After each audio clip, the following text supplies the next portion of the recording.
and submit your questions. And if there are specific questions for Sophie, I will forward them on to her. And otherwise, meet kathywilliams.com. I'll either include your questions or suggestions in a future show or get back to you about whatever it was. So, the power of rest. Yes. Not to confuse with taking a break. Taking a break and the power of rest are and resting are two different things. So yeah. And I can't wait for you to clarify that for everybody. So and yeah. So let's dive go right ahead. You want to? Okay. First of all, I want to give a little bit of context. I'm a very much an action person. I love taking actions. I have to-do lists every day, and I know what I'm going to be accomplishing in the day. And then I welcomed into my home a friend who needed a place to stay for a few weeks, and he slept so much. And I was like, why does he sleep so much in the middle of the day? But he still got a lot done, and he was really taking care of like resting and not being tired. So I looked at that a lot, and he told me about what he calls Sabbath. Now, you don't have to be religious to know that Sabbath is the day of rest. So God created everything in 7 days, or in 6 days, and then the seventh day he took a break, or he actually rested. He stopped creating. And he asked us then to do the same thing, basically, to take the seventh day and rest. I don't actually always do it every 6 days and then take a seventh day, but I try to do it once a week as much as possible, where for me, resting means not doing anything that I'm not choosing to do. So let's say, I have a project due on Monday, or I have something happening with my business. I'm not going to do it unless I actually feel really, really happy and joyful about doing it. So that's number one. But when you take a break, you still think about where you're taking a break from. You are taking a break from something. Resting is simply resting, whether it doesn't matter what you did before, what you're going to do after. You're completely letting go of who you say you are, of what you're doing. You are completely out of it. There's nothing to do. There's nothing to accomplish. It is simply saying, I am resting. That's it. And it can take many different forms. It doesn't have to be sleep. Sleep is one of them, but it can be a walk in nature. It can be, I don't know, meditation, yoga for some, walk at the beach, whatever. But you're not accomplishing anything. And I think that's the important distinction. Nothing to do. And for me, for a long time, that was really challenging. Yeah. Especially when you're a mom, right? When you're a mom, it's like, I'm always on. I always have a vacation is not a vacation. No, vacation is not a vacation. You need a vacation from your vacation. Yeah, no. Yeah. I think vacation have different definitions for people. But when you're a mom, just the idea of you're staying aware of your kids' health and all that. And when I'm taking a day of rest and I have my kids at the house, of course I will feed them, right? Like I will not feed my kids because I'm resting. I will make sure that the kids are fed, that they're safe and all of that. Excuse me. But I do it with the minimum requirement, like something that's already made or easy to grasp, or it doesn't have to be a big deal. No fancy thing, right? And a lot of times actually the kids end up taking care of themselves. Now they're big enough that they're actually doing that. Now, here's what happened. So I would be very interested in knowing for you, like in yoga, what happens physically when you're resting. That is fascinating to me. But I know when I was working out, when I was learning to lift weights, I was doing this program where you had to have 72 hours of break between the sets. So like you could not do an intense workout session unless you had 72 hours of rest. And that was so that your muscles could grow. That's how much time the muscle needed to recover from. Basically, you're breaking the muscle when you're doing a good workout. You're like pushing the muscle above and beyond what it can do at the state it's in. And so it needs to recover from that in order to grow and then be more useful the next time you are working out. So I was really considering that. I'm like, that is really cool. If I want to grow, I have to rest. I cannot continue doing what I'm doing and expect some kind of growth. So if you're in a business, if you're doing a business, you have to rest in your business to allow your business to grow. If you're in a relationship, you have to rest in your relationship in order for the relationship to get better, etc., etc. Isn't this cool? I love this. It's amazing. And I love that analogy of a workout, because it's really true. In fact, when I was in a professional ballet company, I worked briefly with I can't speak today, kinesiologist in Southern California. And he said, Kathy, you cannot push it every day. If you give yourself, like, I'm going to really chill out on Wednesdays. I mean, obviously I had to show up, but like, and not miss work. But if you work and push yourself for 2 days and then just kind of chill out on Wednesdays, and then again, you can do, your best on Thursday, Friday, you're going to get so much farther along than if you give your all every single day. Yeah. So I did. I used Wednesday as just like, okay, whatever.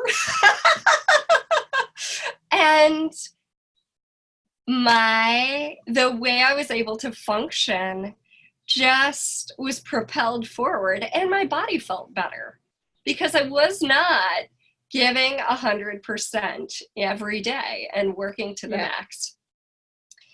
And then when I left the ballet, like, a different kind of mindset took over. I kind of only use that in relation to, physical workout, and not quite the same with, well, there's also mental work. There's also, not only the intellect in working, but also creative work. And even motherhood, like you mentioned. Mm-hmm. And sometimes, I know you asked about the yoga in relation to rest, and I will get there. But I was thinking, as you talked about the idea of I'll feed my kids, but it's usually something prepared in advance and stuff like that. Sometimes taking a rest actually requires advanced setup. Right? Like, okay, I'm gonna rest, so therefore I require a babysitter. Mm-hmm. Or I'm gonna rest, which means I'm gonna make enough food for that day today, mm-hmm. so that 2 days from now or tomorrow I can do that. Yep. Mm-hmm. Absolutely. Or, hey everybody, my phone's gonna be off for the next 3 hours. Yeah. Absolutely. Or like a responder on your email that says, I only respond to emails from this hour to this hour on this day and this day. Like, that's also a really great way. Yeah, I have a friend, his name is Steve Robbins, and I think he has this name on the internet, Get It Done Guy. And if you know Steve, he's called Get It Done Guy. Get It Done Guy. Okay, so he has all this stuff about productivity. And I love him. He's There's only one Stever. And one of his things is I only check email once a day. And on the bottom of every email, it says that, right? Where I only check email once a day, which gives you time to do what's important to you, because you're not at everyone else's beck and call. Yeah, absolutely. Because when we check all these things over and over, you know, it has other people and their agendas pulling at us. Mm-hmm. Rather than like, okay, well, what's really important to me? Mm-hmm. And Robin Sharma, I know if you've listened to the show, I mention him quite a bit because he's really a coach to a lot of CEOs like Nike and things like that. But he's also really grounded and relaxed and has strategies for that. Yeah. And for allowing that to maximize productivity. Yeah.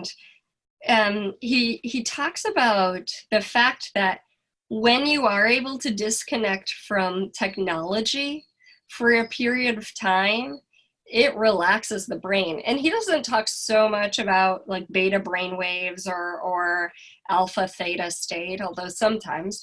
But when we disconnect, it takes us from our normal analytical functions into a deeper resting brainwave state, which propels creativity forward, which allows us to deepen our insight and connect to our intuition. Mm-hmm. Okay. Did I ever tell you that I question why do I have so many good ideas in the shower? And I actually studied the whole thing, and I was like, what is it that I do in the shower that I don't do outside of the shower that allows me to have such great ideas? I love that. And yeah, and one of them is I'm super relaxed in the shower, like the warm water on my body. I'm so relaxed, right? And then the other thing is I actually don't spend much time either judging myself or judging others when I'm in the shower. I noticed that, right? And it's a very, like, it's a simple thing of just being with your body, taking care of your body in the shower. And so sometimes like I have to take more than one shower because I have so many great ideas that I forget to shampoo my hair. I get out and I'm like, did I shampoo my hair? And then I have to go back in. So it's like, I find the shower to be such a creative place for me because I am so relaxed in the shower. I really acknowledge that relaxation helps a lot. I'm sure a lot of our listeners can relate. I can relate to that. Yeah, it's the space that we're not filling with inputs either. Right? It sounds like you're not listening to an audiobook while you're in the shower. Uh-huh. Exactly. And also, okay, so this is so cool. When you rest, so imagine like when you're awake, when you're active and proactive, there's a part of you that's a little solid. It's kind of, because it's on, so it's always like active. It's always working. And then when you're resting, that part of you is completely relaxed, so it's soft. It's very soft, right? And then when it's soft, it expands because it's like a muscle. When it contracts, it gets smaller, and then when it relaxes, it expands. So when you rest, you actually expand part of yourself, and you can now receive more. You receive more healing. You receive more ideas. You receive more information, intuition, connectivity, all of that. You can receive it more because you have expanded that part of you that gets really tense. And there's nothing, I love it. It's like reboosting my inner batteries when I'm resting. Mm-hmm. Well, and it's so true for your nervous system. I mean, reboosting your inner batteries is kind of what it does. because we have a part of our nervous system that's called the autonomic nervous system. And that is essentially the part of your nervous system you don't control, right? Like it does things automatically. So it goes to either sympathetic functions or parasympathetic functions. So we could talk about this in when we come back in relation to health and well-being and focus. So thanks for listening to Sexy Mom Abundant Life, everybody. We will be right back in just a moment. And so we've been talking about how rest is different from taking a break. And we started to talk a little bit about the nervous system and the impact that that rest can have.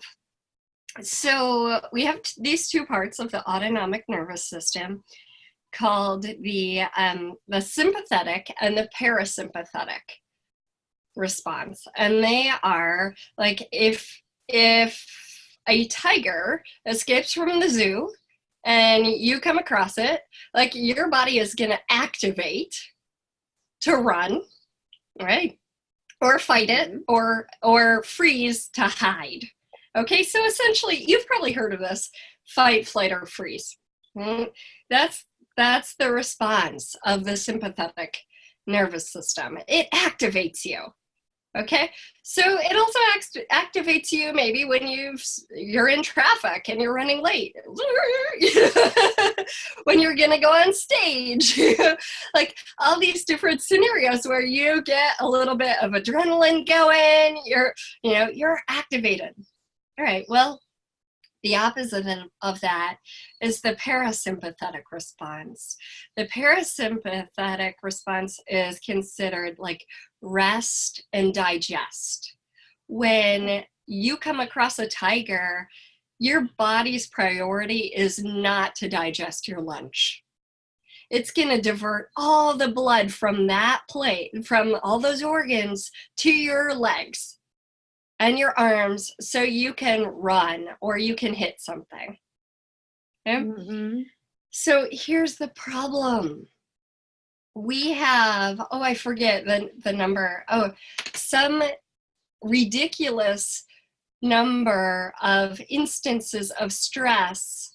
That's like, I'm just going to put this number out there, like 30 times more instances that activate our sympathetic nervous system than our grandparents had. Oh my God. Right? Like, yeah. like sure. 30 times a week more than they had. Because they probably had their routine. They didn't see the news, the stock market and all the craziness every single day. Right? Like, so we're bombarded by all these things that can activate our sympathetic nervous system, which is why learning techniques, learning things that calm that stress response is so valuable, because what ends up happening is if you have too much of that sympathetic response, well, blood is being diverted from your digestion, from your reproductive organs, from all of these things that are really useful to you, to your limbs. Also makes the heart race, pump faster, also makes the lungs work faster, right? And they're not in their chilled out space. Yeah. Right? None of those organs are chilled out. So this leads to all sorts of chronic disease, digestive problems, reproductive problems, heart problems, all of that. So learning to breathe slowly, which I think is something that you mentioned in our last show we had together, Sophie. Yeah, like breathing slowly is one of the few sympathetic responses that the breath is one that you can control. You can't say, hey, blood, come back to the digestive organs. We don't need you out there anymore, right? Like you can't do that, but you can deliberately slow your breathing down. Interesting. Very interesting. Um, so in Europe, lunches are a lot longer than in America, right? Like you and I, we know when we travel to Europe, it takes like 2 hours to finish a meal versus I'm like, in geez, America, people. I know, like in America, in 30 minutes, you're done, right? And also in Spain, they have the siesta after their meal, right? And now that you're saying this, I'm like, that's why. Because they're digesting. It makes so much sense. And you know, Yeah. I eat pretty good, but sometimes I'll go at Whole Foods and I'll have some of their salad bar, and they're obviously obviously they put a lot more whole foods in their foods than maybe I'm used to. So I have noticed the other day after I ate at Whole Foods, I was like so ready for a nap. I'm like, I have to sleep now. I cannot do anything until I sleep because my digestive system was breaking down all this stuff that I'm not used to break down. It was so amazing. So yeah, I'm so grateful you mentioned this because I used to have a lot of judgment on people who would nap after their meal, but now it makes so much sense. Well, yeah, and anyone ever in a workshop or go back to work after the lunch and your brain is just kind of groggy and like it's that digestive thing. Yeah, there's actually a book someone loaned to me some years ago called The Slow Food Diet, where it's just like Slow food slow diet, yeah. down. Yeah. Yeah. So anyway, that is one of the reasons people are able to relax so deeply after a yoga class. You've been consciously breathing for an hour or so, right? I Yeah. mean, not every class, emphasizes that, but a great many of them do, where it's like you're focusing, you're also letting endorphins into your bloodstream from the exercise component, but a large part of it is also the breathing. In fact, in India, they consider the breathing like medicinal, right? There are breathing techniques to cool off the body, to heat up the body, to energize you, to relax you, to stimulate the vagus nerve, which is associated with hearing and digestion and like all sorts of stuff, right? Balance the two hemispheres of the brain and bring more focus. Breathing techniques to go to sleep.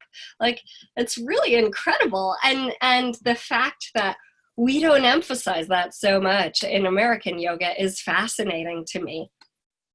Because I'll go to a class and they'll like, oh, we'll do this breathing technique, and you do it for like, 2 minutes and then you're done.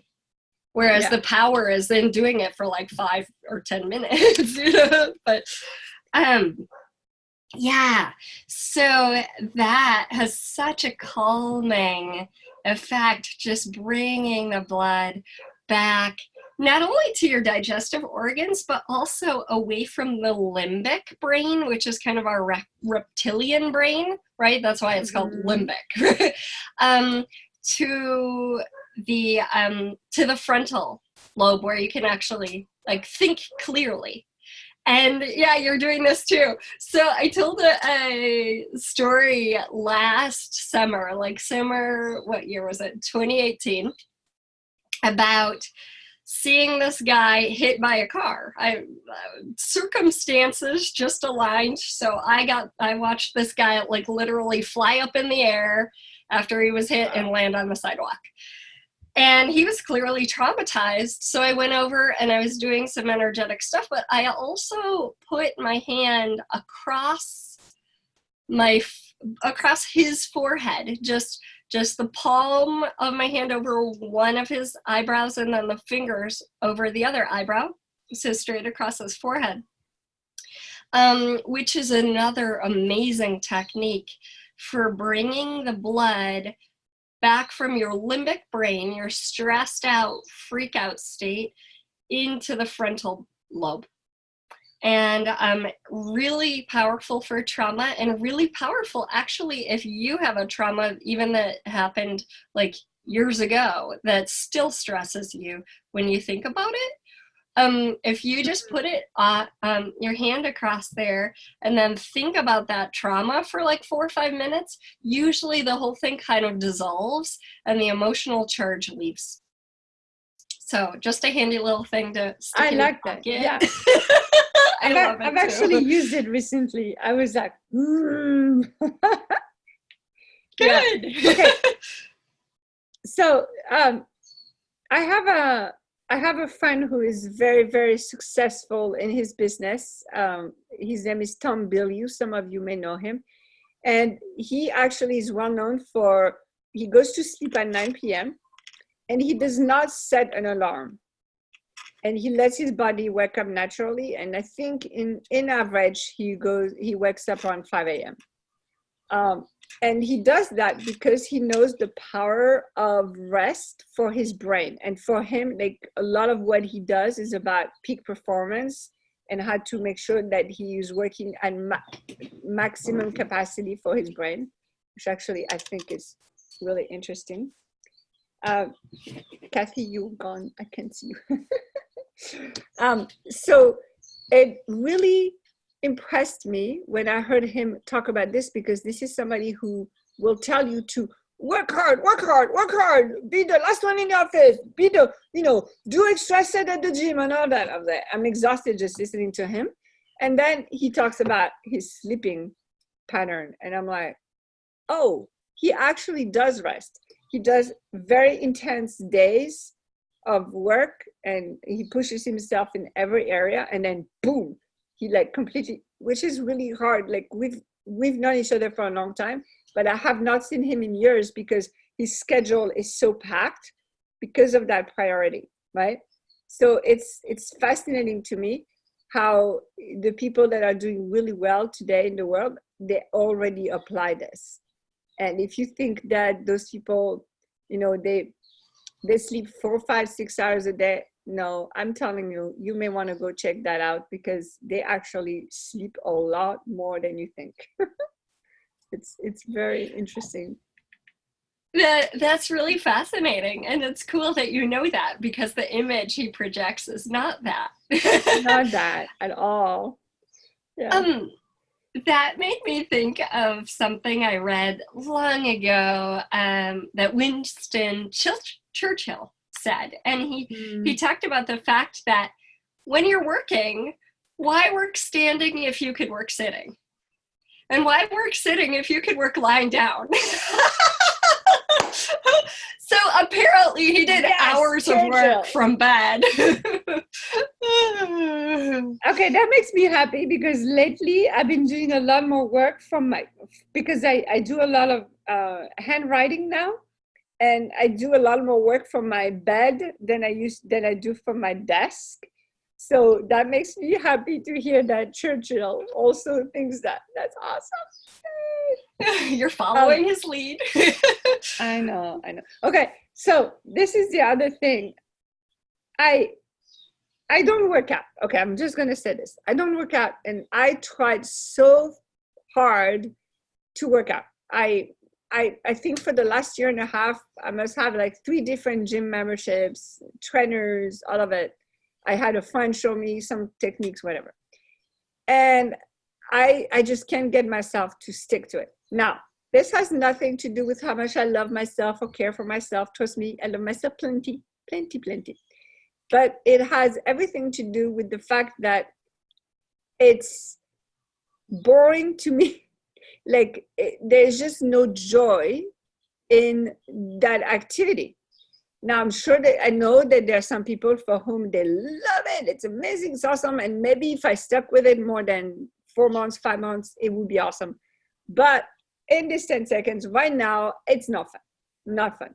So I was going to try again. I have a new friend who's a personal trainer. I'm like, okay, I'm just going to ask her to train me. And then my friend said to me, why are you doing that? She's European. And she said, why are you doing that? You don't like it. Stop trying to do something you don't like. What if you just went and did some things that you like? And some of the things I love dancing. I love dancing. And I don't know, I'm going to try this out. But there's something called Tap Fit. and I used to do tap dancing when I was younger. So it's tapping for workout, right? And I'm like, I could totally see myself tapping 20 minutes a day for fun and work out. Like, I've never heard of that. Perfect for me. Yeah, So I just funny. discovered that, right? So I'm like, yes, I'm sure that lifting weight is great. And sometimes I love like lifting something heavy. I feel strong, I feel powerful. But it's not, it doesn't work because I'm like, I'm more busy being stressed about the things I'm not doing while I'm in the machine than actually enjoying the machine, right? So that being said, I think sometimes rest comes from the joy of doing something too. So if you find joy in an activity, it will be so much easier to give fully into it. So what I meant was not that rest comes from joy, but rest creates joy. So if you are giving yourself full permission to relax completely and rest completely, then you can find the joy of doing something. Versus if you stress about it, I have to do this, it's important that I do this. Good luck finding the joy in doing something, right? Yeah, absolutely. And you know what? I think that's something I would like to address even more after the break, because rest has brought so much ease, so much creativity, so much trust, so much connection to my life. And it's something I avoided because I was in a system, or no, maybe not that, but getting the message, create. So I took that to be always be on and doing things, which it does not have to be either. All right, so we'll discuss that when we come right back. Thanks for listening to Sexy Mom. Welcome back to Sexy Mom Abundant Life. This is Kathy Williams here with my monthly co-host, Sophie Michele. Sophie Michele, Hello. both. Depending on the day. Yeah.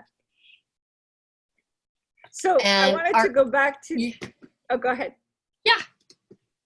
Our conversation today is on relaxation, letting go. And we have a direction to go. So before we do, Sophie, just let everybody know where people can find you, please. Yes, so you go to my website, sophiemihalko.com, SOPHIEMIHALKO.com. And I have a special gift right now on my website, which is the secrets to having more time. Oh, cool. That sounds like an awesome secret to know. Cool. Yes. And you can always find me and the show and upcoming classes and things over at meetkathywilliams.com, which is also where you can find a free Create Your Life exercise. And the other thing I just wanted to mention really quick is I have some small groups starting together on a 5-month journey to look at the places and spaces in your life that aren't functioning at the levels you would like to function at, and give them some attention and take some action steps and change energies to upgrade those areas. And if that sounds like something you'd like to do with 4 other people, they're just small groups, so everybody gets some focused time. Check that out at meetkathywilliams.com/alchemy. And I've been leading one of these groups for a while, and it is everyone's favorite part of the week. I mean, we all say that because the energy that's generated and the direction and the change is just so magical. All right. Nice. So meetkathywilliams.com.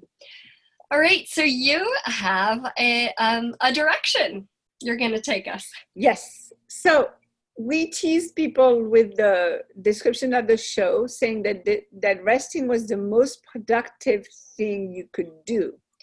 And of course, when you rest, your mind is clearer.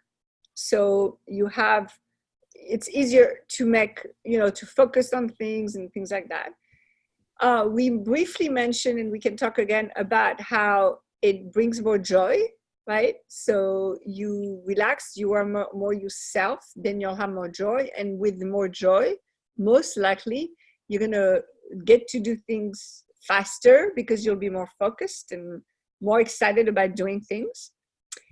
And what I find is when you rest, because you take the time to rest, so you've made that a priority, the things that are not a priority, they fall aside. So basically, you suddenly have to make a choice. Because you are resting, because you're taking care of what's important for you, the things that are not that important, that keep you busy, but really don't create what you want to create, they are much more obvious, they're much more clear, and you just get to say, no, not going to do that anymore.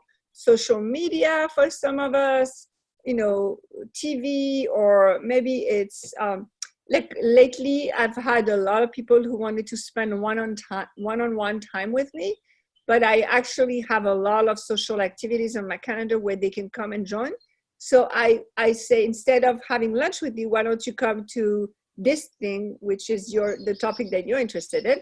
So then I can see them during that time, and I don't have to spend one-on-one, and I still maintain the relationship with them. So it makes things a lot easier and clearer. You may not make everybody happy, and that's okay. You don't have to make everybody happy, as long as you create the life that you want to create. Thank you. Yeah, I found that to be really true. And it just occurred to me that, for you, the shower brings this spaciousness. As a listener, it may be interesting to write a list of the places and spaces that do that for you. Because for me, a walk in the woods or sitting at the beach, meditation can do that. I tend to have a lot of great ideas and creativity flow in when I'm drawing. And I have these pictures. My kids are like, why do you keep drawing those pictures? I have pictures. I kind of draw the same pictures again and again. But to me, it's very meditative. And I just color them different colors and stuff like that. And it takes me into flow, a state of flow. So, just writing a list. And then, okay, if you, like me, are in create, I must create mode, right? And you would like to sort of detach yourself from that or unhook yourself, like look at your list and find one of those things that you might be able to implement each day. So it doesn't have to be the same thing each day, but something where like, oh yeah, I could draw right now, or I could hit the beach later, or a park or something like that. And it's not that you need that place or that activity to take you into a relaxed state, but it certainly might be useful, and at least for a while, to do that. So anything to add to that, Sophie? Yes, I do. So this is where I like to take things a little bit further. I would encourage you to start looking at what can you trust. So for me, it's God. Like, I trust God, but then for other people, it may be divine source, higher consciousness, however you call it, to take care of things so you don't have to take care of them. So for instance, I was working this is really practical. Like let's let the magic actually happen. Because if you're always on do mode, I say do. If you're on do mode, then no magic can actually enter in. No supreme power can enter in and take care of things for you. But I remember sometimes I'll have like these big spreadsheets that I need to organize. And then I'm like, there's no way that I can do this in the amount of time I have. And I go take a nap, and then I come back to the spreadsheet and it's organized. And it's like the things that I think I have to do myself, they get taken care of. Or, I have clients that cancel and suddenly I have more time in the day for me. Or my kids are going to somebody's house for a sleepover, so I don't have to take care of them then. Like, whatever it is, if you rest, things get taken care of for you. Thank you, Sophie. And this is something I wanted to kind of address as well. And you do not need to be Christian to really get this and see the evidence of it in your life. You could have any, you don't have to believe anything. But start to look at the evidence of where you let go of having, to control something or make something happen or come into an outcome, and where it just sort of evolved into something beautiful. More and more with my willingness to trust life, this is taking place where it's like, oh yeah, everything's going to turn out fine. And that's not coming from a conclusion. That's coming from a sense of knowing, right? It's the sense that, yeah, my small mind does not have all answers, right? And so if I flow with life and I come from a relaxed space, like I can access this deep well of wisdom that ends me up in the right place at the right time, right? Yeah. That hooks me with the exact person I need to be talking to. Mm-hmm. And they'll tell you, I was on the phone with one lady the other day and she was like, Kathy, I never tell this to anybody, but I'm telling you all these things. I'm not sure why. And I'm like, well, I kind of know why. It's like it's arranged in this beautiful dance that you don't have to control. You just get to get out of the way. Mm-hmm. And that brings a deep relaxation. Oh, you know what? I was thinking this morning of, it's like a plane. Mostly now, planes know how to fly themselves. Yeah. Right? Like you set in where you want it to take you and it will take you there. Right? So it's like you're in this plane, and the old way of functioning was, I have to drive the plane, I have to look out for turbulence, I have to take care of all the 90 people on this plane, I have to, which kind of brings the level of stress. Mm-hmm. And then all of a sudden you realize, oh, the plane knows where it's going. Yeah, I'm on board, I'm watching, I'm here, I can take care of what it's my responsibility to take care of. But I'm on the plane, and the plane is pretty well taken care of already. Yep.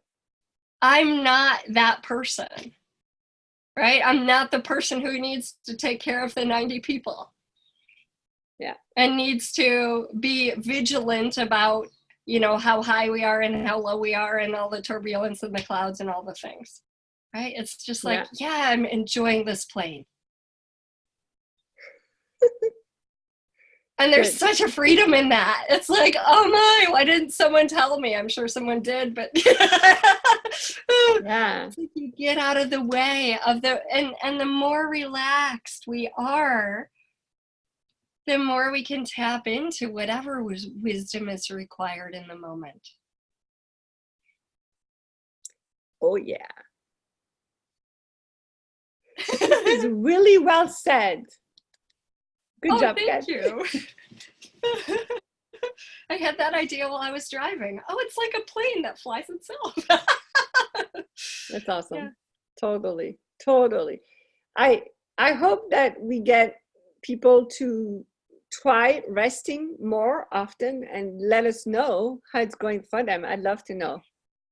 So I would too. that would be fun. Yeah. And the other thing, that maybe some people have heard that's really cool is Abraham's placemat exercise, where you pretty much take a piece of paper and then down the middle you write, this part's my job. This part's the universe's job, like draw a line. This part's the universe's job, God's job, whatever it is. And so your job is like, yes, my job is to buy food so my children have lunch, right? Mm-hmm. Yes, my job is to make this phone call. But my job is not to orchestrate everything. That is the universe's job. Yep, exactly. And so if you have, like I used to have, like this ginormous, scary to-do list, hand some of it over and see what happens. Place your order. Place your order. And if it doesn't show up in 2 minutes, trust that it's coming, because when you order, unless you order maybe at McDonald's, right, it takes a little bit. It doesn't, they don't just hand it to you. I tried something new now. I'm like, I know you can do this, God. Give it to me now. I know you can. I need it now, please, because I know you can do it. And that magic is possible too. Yeah. Just keep asking, like children, but I want this, Mom. I want this, Mom. I want this, Mom. Yeah. They keep asking. We can keep asking as long as we want. There's no and I guess limit. And I guess, the idea of don't expect it immediately is don't get discouraged if it's not there immediately, right? Like, stay with it. I would say go ahead and expect it, but like you just said, don't get upset or mad if it's not there, but do expect that it will come. It will come. Exactly. Thank you so much for being here with me today, Sophie. And everybody else. Thank you, Kathy. Always fun to chat with you. Mwah. I look forward to seeing you soon. And thanks for listening, everyone. If you can't wait a whole week till Thursday when we're on IOM.fm, you can listen on SoundCloud, YouTube, iTunes, iHeartRadio, all the places. Have a wonderful week and get some rest. Aloha. Bye.